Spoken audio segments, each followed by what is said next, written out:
every minute I can remember. At the moment the first plane hit the World Trade Center on that morning of September 11th, 2001, Richard Oakler and his fellow firefighters took action. I was actually working in the Bronx that day. The talk was going on, everybody's getting called down. Down to what they call the box, ground zero. It was a giant response, all volunteer companies from all over the place. At first, Richard's company stayed north of Ground Zero to help feed supplies to rescue workers. The morning of the second day, they headed for the wreckage that was once the Twin Towers of the World Trade Center. You can see the pictures, but the thing that always, still to this day, strikes me was the heat.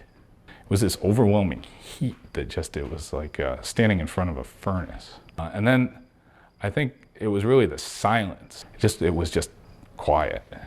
I mean, it was really ominous. This loud and bustling city had morphed into something else. The big concern obviously was life and seeing if there was anyone there.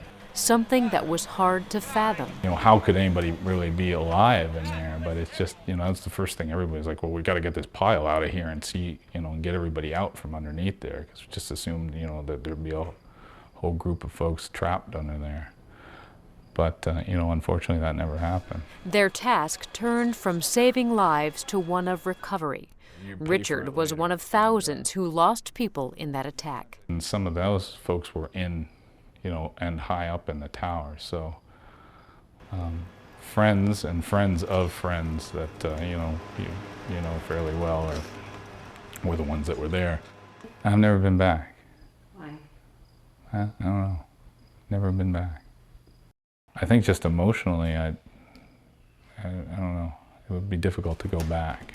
Richard has not gone back to that place, but every day he faces the symptoms the inferno may have caused. Because I never had asthma before, and then since I do notice I wheeze now and then. Richard is a pulmonologist, a lung doctor at Mayo Clinic. He researches acute lung injury that can happen when a patient in an intensive care unit is on a ventilator.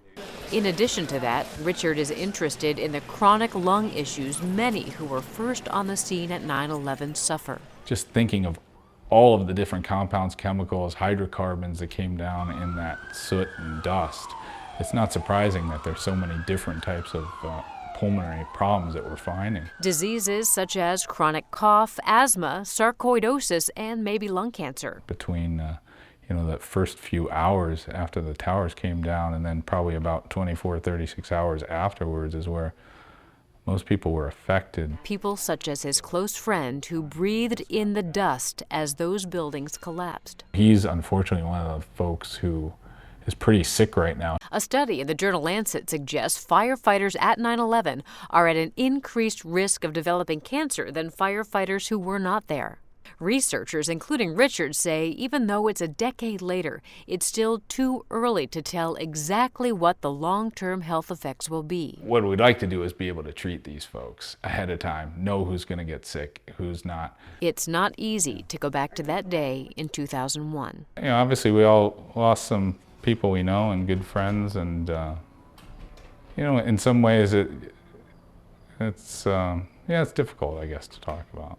But for Richard, the tough memories are eased a bit when he remembers the moments of compassion and hope that triumphed even in the midst of the tragedy that happened in New York City on 9/11. You know, all these strangers were just putting all of these other strangers first. Other than memories, Richard doesn't have many tokens from Ground Zero, except for this hat, discolored from the dust of the wreckage. It's just special to me because I wore it pretty much the whole time. A little bit of something to remember the guys by, as well as the, you know, everything that happened that day, so we don't forget all those people that were lost. For Medical Edge, I'm Vivian Williams.